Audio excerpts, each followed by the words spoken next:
ప్రభువైన యేసుక్రీస్తు నామమున ఈ జూమ్ మీటింగుకు వచ్చిన పెద్దలందరికీ, ప్రారంభ ప్రార్థన చేసిన మేడం గారికి, కీర్తించిన వారికి, వాక్యానికి ఆశతో ఆసక్తితో వచ్చిన బిడ్డలందరికీ నా హృదయపూర్వక వందనాలు తెలియజేస్తున్నాను. నాకు 15 నిమిషాలే సమయం కాబట్టి త్వరగా 15 నిమిషాల్లోనే ఈ యొక్క వాక్యాన్ని మనము ధ్యానం చేసుకుందాం. ఈ సమయానికి నియమించబడిన దేవుని వాక్యము సమూయేలు 2వ గ్రంథం 7వ అధ్యాయం 18వ వచనం నుండి 29 వచనాలు చదువుతాను, మరి వినండి. దావీదు రాజు లోపల ప్రవేశించి యెహోవా సన్నిధిని కూర్చుండి ఇలాగూ మనవి చేసెను. నా ప్రభువా యెహోవా, ఇంతగా నీవు నన్ను హెచ్చించుటకు నేనెంతటి వాడను? నా కుటుంబము ఏ పాటిది? ఇంత హెచ్చుగా చేసినదంతయు నీ దృష్టికి కొంచెమై మానవుల పద్ధతిని బట్టి బహుకాలము జరిగిన తరువాత నీ దాసునైన నా సంతానమునకు కలగబోవు దానిని గూర్చి నీవు సెలవిచ్చి ఉన్నావు. యెహోవా నా ప్రభువా, దావీదు అను నేను ఇక నీతో ఏమి చెప్పుకొందును? యెహోవా నా ప్రభువా, నీ దాసునైన నన్ను నీవు ఎరిగి ఉన్నావు. నీ వాక్కును బట్టి నీ ఇష్టానుసారముగా ఈ ఘనకార్యములను జరిగించి నీ దాసుడగు నాకు దీన్ని తెలియజేసితివి. కాబట్టి దేవా యెహోవా, నీవు అత్యంతమైన ఘనత గల వాడవు. నీ వంటి దేవుడు ఒక్కడునూ లేడు. మేము వినిన దాన్నంతటిని బట్టి చూడగా నీవు తప్ప దేవుడు ఎవడునూ లేడు. నీకు జనులగుటకై వారిని విమోచించినట్లును, నీకు ఖ్యాతి కలుగునట్లును, నీ జనులను బట్టి నీ దేశమునకు భీకరమైన మహాకార్యములను చేయునట్లును దేవుడవైన నీవు ఐగుప్తు దేశములో నుండి, ఆ జనుల వశములో నుండి, వారి దేవతల వశములో నుండి నీ విమోచించిన ఇశ్రాయేలును బట్టి నీ జనుల వంటి జనము లోకమునందు మరి ఎక్కడున్నది? మరి యెహోవైన నీవు వారికి దేవుడవై ఉండి వారి నిత్యము నీకు ఇశ్రాయేలును పేరుగల జనులై ఉండునట్లుగా వారిని నిర్ధారణ చేసితివి. దేవా యెహోవా, నీ దాసునగు నన్ను గూర్చియు నా కుటుంబాన్ని గూర్చి నీవు సెలవిచ్చిన మాట ఎన్నటికీ నిలుచున్నట్లు దృఢపరచి, సైన్యములకు అధిపతియగు యెహోవా ఇశ్రాయేలుకు దేవుడై ఉన్నాడను మాట చేత నీ నామమునకు శాశ్వత మహిమ కలుగునట్లును, నీ దాసునైన నా కుటుంబము నీ సన్నిధిని స్థిరపడినట్లును నీవు సెలవిచ్చిన మాట నెరవేర్చుము. ఇశ్రాయేలు దేవా, సైన్యములకు అధిపతి యెహోవా, నీకు సంతానము కలగజేయుదునని నీవు నీ దాసునైన నాకు తెలియపరచితివి గనక ఈలాగున నీతో మనవి చేయుటకై నీ దాసునైన నాకు ధైర్యం కలిగను. యెహోవా నా ప్రభువా, మేలు దయచేదునని నీవు నీ దాసుడవైన నాకు సెలవిచ్చుచున్నావే. నీవు దేవుడవు గనక నీ మాట సత్యము. దయచేసి నీ దాసునైన నా కుటుంబము నిత్యము నీ సన్నిధిలో ఉండునట్లుగా దాన్ని ఆశీర్వాదించుము. యెహోవా నా ప్రభువా, నీవు సెలవిచ్చి ఉన్నావు. నీ ఆశీర్వాదము నుండి నా కుటుంబము నిత్యము ఆశీర్వాదింపబడును గాక. ప్రభునందు ప్రియులారా, సమూయేలు 2వ గ్రంథము 7వ అధ్యాయము 18 నుంచి 29 వచనాలలో దావీదు ప్రార్థన మనం చూస్తాం. దావీదు రోజుకు 7 సార్లు ప్రార్థన చేసేవాడు. దావీదు ఇశ్రాయేలుకు రాజు అయ్యుండి ఆ రాజరికములో లేచినది మొదలుకొని తిరిగి నిద్రపోయేంత వరకు ఎన్నో ఎన్నో ఎన్నో పనులు ఉన్నప్పటికీ కూడా ఆ పనులన్నీ కూడా చేస్తూ ఆయన దేవునికి 7 సార్లు ప్రార్థించేటటువంటి వాడుగా ఉన్నాడు. అయితే ఈ ప్రార్థనలో మనం చదివిన ఈ ప్రార్థనలో దావీదును దేవుడు ఎంతగా హెచ్చించాడో ఆయన తనకు తాను తెలుసుకొని మరి ఆయనను మహిమపరుస్తూ ఉన్నాడు. అంతేకాకుండా మరి దేవుడు ఎంత ఘనమైనటువంటి వాడో, ఎంత అత్యున్నతమైనటువంటి వాడో దావీదు బాగా తెలుసుకున్న వాడై దేవుణ్ణి మరి పొగుడుతూ ఉన్నాడు. దేవుణ్ణి పొగుడుతూ ఉన్నాడు. అంతేకాకుండా ఐగుప్తి అనేటటువంటి మరి బానిసత్వంలో ఇశ్రాయేలు ఎలా మగ్గిపోయినారో ఆ మగ్గిపోయినటువంటి విధానాన్ని దేవుడు చూసి వారిని ఏ విధంగా బలమైనటువంటి బాహుబలము కలిగినటువంటి వాడిగా ఎలా విమోచించి విడిపించాడో కూడా దావీదు ఎరిగినటువంటి వాడుగా ఉండి వాటిని కూడా దేవుడు చేసినటువంటి వాటన్నిటిని కూడా ఆయన ముందర నీవు ఇలా చేసినావు, నీవు ఇలా కనికరం గలవాడు అని ఆయన తెలియజేస్తున్నాడు ఈ ప్రార్థనలో. అంతేకాకుండా ఇశ్రాయేలీలకు రాజుగా నన్ను స్థిరపరచడానికి నీవు నీ నిబంధనను నా పట్ల మరి నిబంధనను చేసుకున్నావు అని కూడా చెప్తూ ఉన్నాడు. ఇంకా లాస్ట్గా మనం చూస్తే ఇదిగో నా కుటుంబాన్ని ఎల్లప్పుడూ నీ సన్నిధిలో ఉండునట్లుగా నీవు నన్ను ఆశీర్వదించు, నీవు నన్ను కాపాడు అని దావీదు మహారాజు ఆ దేవాది దేవుణ్ణి నీవు తప్ప ఇంకా వేరొక దేవుడు లేడు అన్నటువంటి విధానాన్ని దావీదు మహారాజు తెలియజేస్తున్నట్లుగా మనం చూస్తాం ప్రియులారా. ఇక్కడ దావీదు ఎక్కడ కూర్చొని ప్రార్థన చేస్తున్నాడు అనేది మనం చూస్తే దావీదు మహారాజు మందసమున్న డేరా లోపల ప్రవేశించి దేవుని సన్నిధిలో కూర్చొని మనవి చేస్తున్నాడు. మొట్టమొదటిగా ఆయన చేసినటువంటి మనవి ఏంటంటే, నా ప్రభువా, ఇంతగా నీవు నన్ను హెచ్చించుటకు నేను ఏ పాటి వాడను.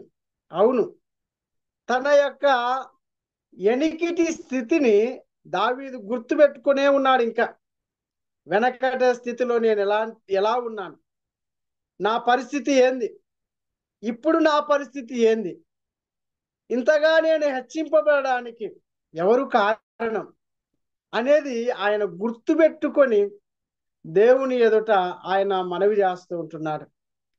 నిజంగా ఇంత హెచ్చుగా ఉండడానికి ఆయన యొక్క దావీదు యొక్క యోగ్యత కాదు, దావీదు యొక్క నీతి కాదు, దావీదు యొక్క మంచితనము అసలే కాదు, కేవలము దేవుని యొక్క కృప, దేవుని యొక్క కనికరం మాత్రమే దావీదును అంతగా హెచ్చించడానికి కారణమైనది. కాబట్టి అంతేకాకుండా మరి తన నామ ఘనత కొరకు గుడుక, దేవుని యొక్క నామ ఘనత కొరకు ఆయనకు శాశ్వతమైనటువంటి మహిమ కలుగునట్లుగా దావీదు కుటుంబాన్ని దేవుని సన్నిధిలో స్థిరపరచబడినట్లుగా మరి మనము గమనిస్తూ ఉన్నాం.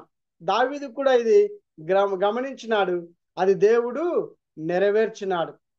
అంతేకాకుండా తన ప్రజలైన ఇశ్రాయేలు యొక్క గమ్యము కొరకు గుడుక దేవుడు ఏ విధంగా సహాయపడినాడో కూడా దావీదు ఈ యొక్క ప్రార్థనలో గమనించిన వాడుగా మనము చూస్తూ ఉంటున్నాం. మరి ఇశ్రాయేలు మీద దేవుడు తనను రాజుగా స్థిరపరచు చేయనని, ఇశ్రాయేలు రాజ్యము ప్రబలము చేయనని దావీదు గ్రహించినటువంటి వాడుగా ఉన్నాడు. ఎందుకు ఈ విధంగా గ్రహించగలిగినాడని మనం అర్థం చేసుకుంటే, దావీదు దేవుని హృదయానుసారుడు. దావీదు దేవుని హృదయానుసారుడు. కాబట్టి దేవుని హృదయములో ఏమున్నదో కూడా ఆత్మ చేత, పరిశుద్ధాత్మ చేత దావీదు గ్రహించగలిగినటువంటి వాడిగా మనం చూస్తున్నాం. చివరికి మరి సమస్త జాతుల రక్షణ కొరకు దేవుడు దావీదుతో తన నిబంధన వాగ్దానాన్ని స్థిరపరిచినట్లుగా మనం చూస్తున్నాం. అంటే దావీదు కొరకే కాదు, ఇశ్రాయేలు కొరకే కాదు, మరి ప్రజలందరి రక్షణార్థమై దావీదుతో దేవుడు నిబంధన చేసుకొనిచున్నాడు. ఎంతో ఆశ్చర్యం! నిజంగా దేవుని యొక్క సంకల్పాలు ఎంత గొప్పవి. మనము యెషయా గ్రంథము 11వ అధ్యాయము 10వ వచనములో మనం చూస్తే, ఆ దినమున ప్రజలకు ధ్వజముగా నిలుచుచుండు యెషయ వేరు చిగురునొద్ద జనములు విచారణ చేయును. యెషయ వేరు చిగురు, యెషయ వేరు చిగురు దావీదు. ఆ దావీదు వంశములోనే, ఆ యూదా గోత్రములో నుండే ప్రభువైన యేసు క్రీస్తు చిగురుగా ఆయన ప్రజలందరి కోసము వచ్చినటువంటి వాడుగా యెషయా ముందుగానే మనకు తెలియజేస్తున్నట్లుగా మనము చూస్తూ ఉంటున్నాం. అంతేకాకుండా ప్రభునందు ప్రియులారా, దావీదు యొక్క వినయముతోను, దావీదు విశ్వాసముతోను దేవుని యొక్క వాగ్దానాన్ని ఆయన అంగీకరించిన వాడుగా ఉన్నాడు. దావీదు యొక్క విధేయత, దావీదు యొక్క విధేయత ఎంత గొప్పదో. కాబట్టి అలాగా దేవుని వాగ్దానాన్ని ఆయన అంగీకరించిన వాడుగా చూస్తాం. అంతేకాకుండా 19వ వచనంలో మనం చూస్తే, నీ దాసునైన నా సంతానమునకు కలుగు బహుదానిని గూర్చి నీవు సెలవిచ్చి ఉన్నావు అని చూస్తున్నాం. అంటే మరి దావీదు సంతానానికి ఏమైతే కలగబోతూ ఉందో భవిష్యత్తులో, అది దేవుడు ముందుగానే సెలవిస్తూ ఉన్నాడు. దేవుడు ముందుగానే సెలవిస్తున్నాడు. అందుకే యెషయా గ్రంథము 55వ అధ్యాయము 8వ వచనంలో మనం చూస్తే దేవుడు అంటున్నాడు, నా తలంపులు మీ తలంపుల వంటివి కావు అని. నిజంగా మన తలంపులు భూ సంబంధమైన తలంపులు, మన తలంపులు శరీర సంబంధమైన తలంపులు, మన తలంపులు ఈ లోకానికి సంబంధించినటువంటి తలంపులు. కానీ దేవుని తలంపులు అవి ఉన్నతమైనటువంటి తలంపులు, అవి పరలోకానికి సంబంధించినటువంటి తలంపులు. అందుకే దేవుని తలంపులు, మరి ఆయన మార్గాలు ఒక సాధారణ మానవుల్లా ఉండవు దేవుని యొక్క తలంపులు. కాబట్టి అందుకే మనం ఏం చేయాలంటే, మన హృదయాలు ఆయన వైపు తిరిగి ఆయనను వెదకడం వలన పునర్జీవింపబడి పరివర్తన మనము చెందుతాం. ఎప్పుడైతే మన హృదయాలు ఆయన వైపు తిరుగుతాయో, ఆయన ఎప్పుడైతే మనం వెతుకుతామో, అప్పుడు మన హృదయాలు పునర్జీవింపబడుతాయి. కాబట్టి పరివర్తన చెందుతాయి అనేది మనం చూస్తాం. అందుకే రోమీలకు రాసిన పత్రిక 12వ అధ్యాయము 1-2 వచనాల్లో మనం గమనిస్తే ఇక్కడ వ్రాయబడింది, కాబట్టి సహోదరులారా, పరిశుద్ధమును దేవునికి అనుకూలమునైన సజీవ యాగముగా మీ శరీరములను ఆయనకు సమర్పించుకొనుడి అని వ్రాయబడింది. దేవుని వాత్సల్యం బట్టి మిమ్మల్ని బ్రతిమాలు కొనుచున్నానని అపోస్తులైన పౌలు చెప్తున్నాడు.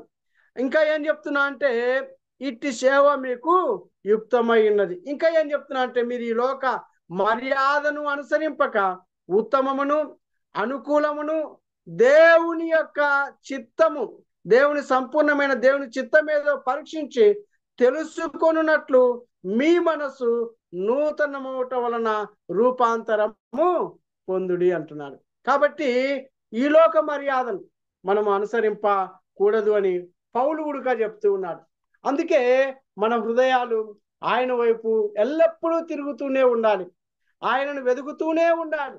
అప్పుడు మనము పునర్జీవింపబడుతూనే ఉంటాము.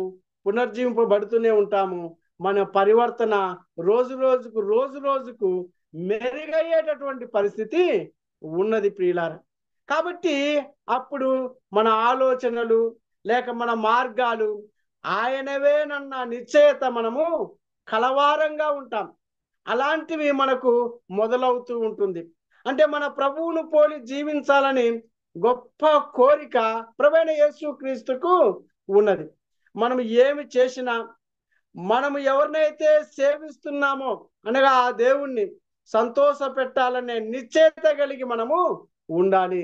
మనము దేవుణ్ణి సంతోష పెట్టాలన్న నిశ్చయత మనకి ఎల్లప్పుడూ కూడా ఉండాలి. ఒక పని ద్వారా కానీ, లేకపోతే ఒక ఆలోచన ద్వారా కానీ, ఇంకా ఏదైనా చేసినా మనము సేవిస్తున్న ఆ ప్రభువైన యేసుక్రీస్తును సంతోష పెట్టే విధంగా మనము నిశ్చయత కలిగి ఉండాలి ప్రియులారా. వీటన్నిటిని ఆయన వాక్యములో మరి మనము చూస్తాం. కాబట్టి ఆయన వాక్యములో మనము నిలిచి ఉండాలి. మరి పరిశుద్ధాత్మ యొక్క నడిపింపునకు మనం లోబడి జీవించాలి. పరిశుద్ధాత్మ యొక్క నడిపింపుకు నిజంగా మనం సంపూర్ణంగా పరిశుద్ధాత్మకు లోబడితే పరిశుద్ధాత్ముడు మనల్ని నడిపిస్తాడు. ఆయన ఉన్నతమైనటువంటి స్థితికి ఆయన మనల్ని నడిపిస్తాడు. యేసు ప్రభు మార్గంలోనికి ఆయన నడిపిస్తాడు. యేసు ప్రభు దగ్గరికి పరిశుద్ధాత్ముడు నడిపించేవాడుగా ఉన్నాడు. ఈ యొక్క సమూయేలు 2వ గ్రంథం 7వ అధ్యాయం 20వ వచనంలో కూడా చూస్తే, నీ దాసునైన నన్ను నీవు ఎరిగి ఉన్నావు అన్నాడు. నిజంగా ఆ దావీదునే కాదు, భూలోకంలో ఉన్న వారిని అందరినీ గుడుక దేవుడు ఎరిగి ఉన్నాడు.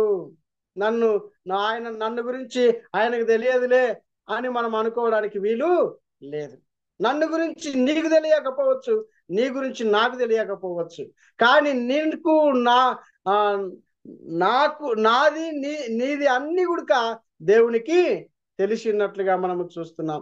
అందుకే 139వ కీర్తన 1వ వచనంలో, నీవు నన్ను పరిశోధించి తెలుసుకొని ఉన్నావు అంటాడు దావీదు.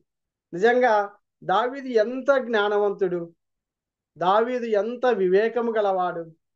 నీవు నన్ను పరిశోధించి తెలుసుకొని ఉన్నావు అంటాడు.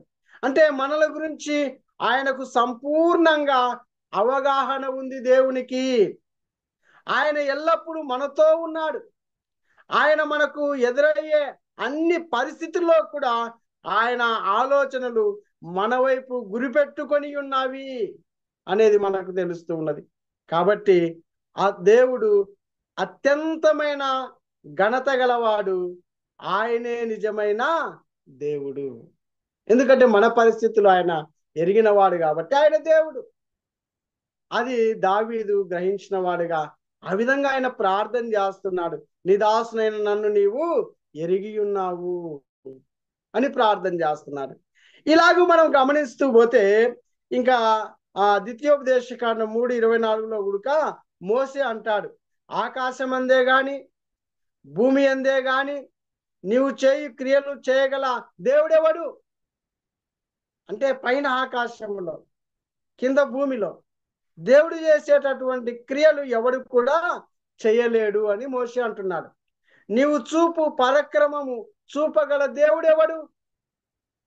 నిజంగా ఐగుప్తీయుల విషయంలో మనం ఆలోచన చేస్తే ఎర్ర సముద్రాన్ని దాదాపు 40 లక్షల మంది ఉండొచ్చు.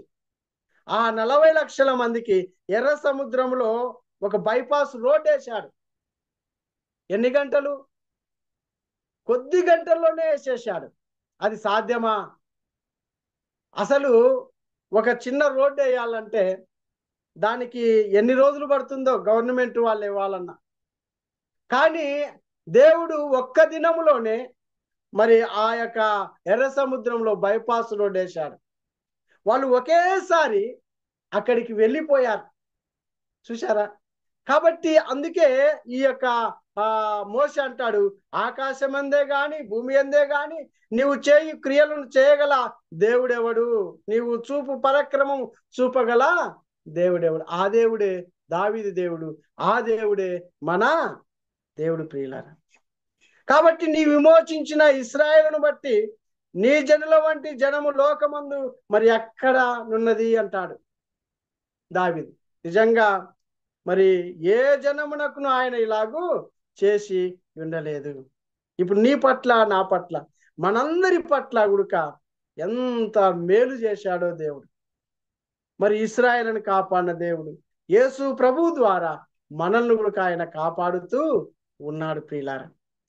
కాబట్టి ఈ విధంగా మరి ఏ జనమునకును ఆయన చేసి ఉండలేదు. ఎందుకంటే తన మహిమ వలన, విమోచన బాహుబలము వలన ఐగుప్తుని రక్షించిన స్వాస్థ్యమే ఇశ్రాయేలు యొక్క జనము. ఇప్పుడు మనం అందరము ప్రభు రక్తంలో కడగబడి మనము స్వాస్థ్యము, దేవుని యొక్క స్వాస్థ్యాన్ని పొందిన వారంగా ఉన్నాం. కాబట్టి ఇలాగా ఆయన ప్రార్థన చేస్తున్నాడు. నిజంగా ఈ ప్రార్థనలో ఒక ప్రత్యేకత ఉన్నది. మనం ప్రార్థన చేస్తే, దేవా నాకు అది కావాలి తండ్రి, దేవా నన్ను స్వస్థపరచాలి తండ్రి, దేవా నాకు మరి ఇలాంటి స్థితి ఉంది, ఇది తొలగించు తండ్రి, కష్టం ఉంది తండ్రి అని మనం ప్రార్థన చేసుకుంటాం, మంచిదే. కానీ ఈయన మరి మొదట ఏ విధంగా నన్ను హెచ్చించినావో, తర్వాత నీవు ఎంత పరాక్రమవంతుడవో, మరి నా కుటుంబాన్ని కూడా ఆశీర్వదించు, జనాంగాన్ని ఏ విధంగా చేశావో అన్నటువంటి ప్రార్థన మనకు అక్కడ కనబడుతూ ఉన్నది పిల్లలు. కాబట్టి వారికి దేవుడై ఉన్నాడు ఇశ్రాయేలుకు. వారు నిత్యము నీకు ఇశ్రాయేలును పేరు గల జనులైనట్లుగా వారిని నిర్ధారణ చేసుకున్నాడు దేవుడు. నిత్యము మనల్ని గుడుక రాజుల యాజక సమూహముగా, పరిశుద్ధ జనాంగముగా, దేవుని సొత్తైన ప్రజలుగా మనల్ని నిర్ధారణ చేసుకున్నాడు. ఎంత గొప్ప భాగ్యము మనకు ఇచ్చాడో దేవుడు మనం చూస్తున్నాం. అందుకే దావీదు, నీ దాసుడను నన్ను గూర్చి, నా కుటుంబాన్ని గూర్చి నీవు సెలవిచ్చిన మాట ఎన్నటికి నిలుచున్నట్లు దృఢపరిచితివి అంటున్నాడు. కాబట్టి నిన్ను నన్ను కూడా ఆయన దృఢపరిచినాడు. అందుకే కీర్తన 48:14 వచనంలో ఒక మాట ఉంది, ఈ దేవుడు సదాకాలము మనకు దేవుడై ఉండి మరణం వరకు ఆయన మనల్ని నడిపించును. సదాకాలం మనకు దేవుడై ఉన్నాడు. ఎంతవరకు నడిపిస్తాడు? మరణం వరకు కూడా నడిపిస్తాడు. కాబట్టి విశ్వాసులమైన మనల్ని జీవితకాలం అంతా కూడా కాపాడుతాడు. మనం ఎంతవరకైతే జీవిస్తామో, లేక ఎంతవరకైతే మనం బ్రతుకుతామో అంతవరకు ఆయన కాపాడుతూ మరణానుభవములో లేక మరణము తరువాత నిత్యముండే ఆ శాశ్వత గృహములోనికి నడిపించేవాడుగా ఉండడానికి దేవుడు నమ్మదగినటువంటి వాడుగా ఆయన కనబరుచుకున్నవాడుగా ఉన్నాడు. కాబట్టి మన దేవుడు ఎంతైనా నమ్మదగిన దేవుడు అని మనం చూస్తాం. అందుకే ఈ దావీదు అంటాడు, సైన్యాలకు అధిపతియగు దేవా, నీకు సంతానం కలగజేయుదునని నీవు నీ దాసుడే నాకు తెలియపరిచితివి గనక ఈలాగున నీతో మనవి చేయుటకు నీ దాసునే నాకు ధైర్యము కలిగెను. మనం గుడుక దేవుణ్ణి ప్రార్థించడానికి మనకు ధైర్యం లేదు. కేవలం ప్రభువును బట్టి మనము ఆయన కృపాసనం సన్నిధికి వెళ్తూ ఉన్నాం. యేసుక్రీస్తు ప్రభువును బట్టి, ఆయన చేసిన రక్షణ కార్యాన్ని బట్టి, ఆయన ఇచ్చిన గొప్ప విమోచనను బట్టి మనము ఆయన సన్నిధికి వెళుతూ ఉంటున్నాం. అదే విధంగా నా ప్రభువా, మేలు దయచేదునని నీవు నీ దాసుని నాకు సెలవిచ్చితివి, నీవు దేవుడు గనక నీ మాట సత్యమని ప్రార్థించాడు. మరి నిజంగా ఆయన మేలు చేస్తానన్నాడు. ఆ మాట దేవుడు కాబట్టి నీ మాట సత్యము. మనుషులైతే మేలు చేస్తానంటాడు, తర్వాత చేయకపోవచ్చు, కానీ చేయొచ్చు. కానీ దేవుడైతే ఏం చెప్తాడో అదే చేస్తాడు. అందుకే దావీదు అన్నాడు, నీ మాట సత్యము అన్నాడు. యేసు ప్రభువుక యోహాను సువార్త 17:17 అంటాడు, నీ వాక్యము సత్యము అని. అంటే వాక్యమే దేవుడై ఉన్నాడు, వాక్యమే దేవుడై ఉన్నాడు. కాబట్టి ఆ వాక్యము సత్యం. కాబట్టి సత్యమైన వాక్యాన్ని మనం అనుసరించవలసిన వారంగా ఉన్నాం. ఆ వాక్యమే మనకు వెలుగుగా ఉన్నది, దీపముగా ఉన్నది. ఆ వాక్యము మనల్ని సర్వసత్యంలోనికి నడిపించేదిగా ఉన్నది. కాబట్టి అలాంటి ప్రార్థన మరి దావీదు చేసినట్లుగా మనం చూస్తున్నాం. దయచేసి నీ దాసునైన నా కుటుంబము నిత్యము నీ సన్నిధిలో ఉన్నట్లుగా దాన్ని ఆశీర్వాదించుము. నా ప్రభువా, నీవు సెలవిచ్చినావు, నీ ఆశీర్వాదము నుండి నా కుటుంబము నిత్యము ఆశీర్వదింపబడును గాక అని ప్రార్థించారు. చూశారా? కాబట్టి నిజంగా నీవు నియమించిన రాజును గొప్ప రక్షణ కలిగజేసిన వాడవు. అభిషేకించిన దావీదునకును అతని సంతానము నిత్యము కనికరము చూపువాడవై ఉన్నావు అన్నాడు దావీదు. దావీదు దేవుడు దావీదును కనికరించినట్లు, దావీదును ప్రేమించినట్లు, దావీదును వర్ధిల్ల చేసినట్లు నిన్ను నన్ను కూడా, ఆయన్ను ప్రభువుని నమ్మినటువంటి వారిని అందరినీ కూడా ఆయన ఆ విధంగా వర్ధిల్లా చేస్తాడు ప్రియుల. అందుకే దావీదు మొదట అన్నాడు, ఎంతటి వాడని నేను. నిజంగా నీవు నేను కూడా ఎంతటి వారము. మనము నిజంగా ఇంతగా హెచ్చించడానికి, మనము నిజంగా ఈ స్థితిలో ఉండడానికి మనం కొంతైనా యోగ్యులము కానే కాదు. ఈరోజు ఇంతగా హెచ్చింపబడ్డామంటే, ఈరోజు ఇంతగా మనల్ని ఈ స్థితిలో మనం ఉన్నాము అంటే కేవలం దేవుని యొక్క కృప, దేవుని యొక్క కనికరం ప్రియులారా. నిజంగా ఐశ్వర్యము, గొప్పతనము మనము చేసుకోలేము. ఒకవేళ మానవుని యొక్క ఐశ్వర్యము, గొప్పతనము కొంతవరకే ఉంటుంది, కానీ దేవుడు ఆశీర్వాదిస్తే దేవుని యొక్క ఆశీర్వాదము మరి సమస్తమైన ఆశీర్వాదాలకు మూలమై ఉన్నది. కాబట్టి ఐశ్వర్యము, గొప్పతనము కలిగించేది దేవుడే. హెచ్చించువాడు, బలపరచువాడు కూడా దేవుడే అనే విషయాన్ని ఈ దావీదు గమనించినాడు. కాబట్టి మనం కూడా ఈ యొక్క దావీదును బట్టి మనం ఆలోచన చేస్తే ఆయన హెచ్చించేవాడు, ఆయన మనల్ని బలపరిచేవాడు. ఇంకా అంతేకాకుండా మనం అల్పులం, మనము మట్టి పురుగులం, కైనా కూడా మన ప్రభువు మనల్ని ప్రేమిస్తూ ఉన్నాడు. మన ప్రభువు మన కొరకు ప్రాణాల్ని, ఆ సర్వమును మన కొరకై అర్పించినటువంటి వాడుగా ఉన్నాడు ప్రియులారా. నిన్ను వెంబడించే వారిని, అనగా ప్రభువైన యేసుక్రీస్తుని వెంబడించేటటువంటి వారిని, నిజంగా ఆయన ప్రేమించేటటువంటి వారిని, మరి ఆయన ఉండేటటువంటి స్థలములో నిలిచే వారిని అందరినీ కూడా ఎంతగానో గణపరిచేవాడుగా ఉన్నాడు, ఎంతగానో ఆశీర్వదించేవాడుగా ఉన్నాడు.